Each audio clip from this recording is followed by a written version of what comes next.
So tell me, do you know what design thinking is? I'm not certain I can fully explain it, but I do know it's about finding solutions. So fortunately, we have two experts with us today to talk about it in more detail.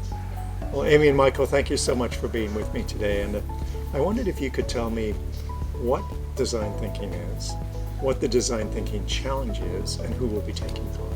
In my mind, when I'm talking about this with other people, I think about real problems with real people in the real world. Conventionally in business schools, case studies are used to teach students how to deal with complex situations. So students get a story of a real business, and then they analyze it and they come up with a strategy, what they think the business should do.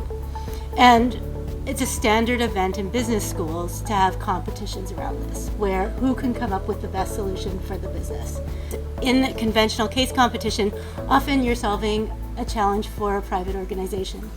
Design thinking challenge is about solving a challenge for a civic leader, something that's of universal concern and that hopefully would make society better for everybody. Case studies look backward. It's something that has happened to a business, and so you're solving an old problem. In design and in the way that we've constructed the challenge, students are actually operating in the present and looking forward.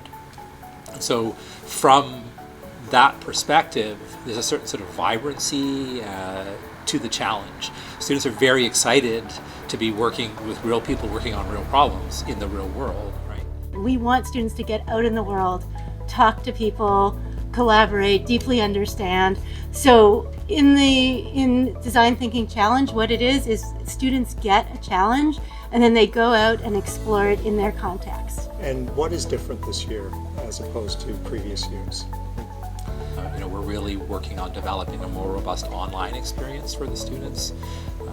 As you know, the Royal Roads prides itself on its relationship between education and technology, and so we're really thinking about that sort of experience online, which is really important.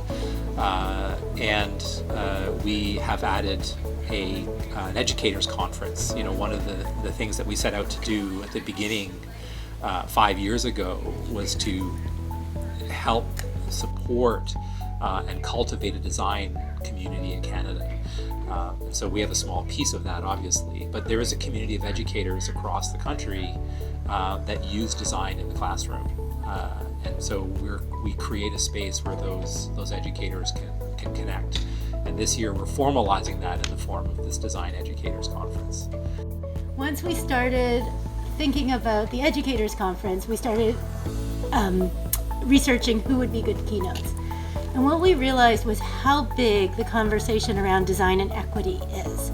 A woman named Antoinette Carroll, who I would attribute this quote to, who says, society and systems of oppression have been designed and can be redesigned. And so we want to promote it as a good method at the same time as we want it to be open to critique, and we want to bring that into the challenge and the conference.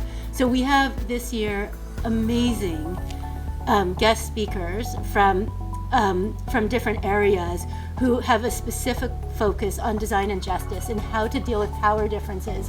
Because when you think about it, design thinking is still a designer going out and creating solutions. And so there's an intrinsic power dynamic that's somewhat problematic. And many people are practicing a new kind of design that exemplifies trying to shift that power dynamic, and that's who we're inviting in to talk. So we're really excited about that. I'm so excited to see what the Design Thinking Challenge question will be. And I'm especially looking forward to learning how our Royal Roads business students rise to the challenge of creating empathetic, people-first solutions for important social issues.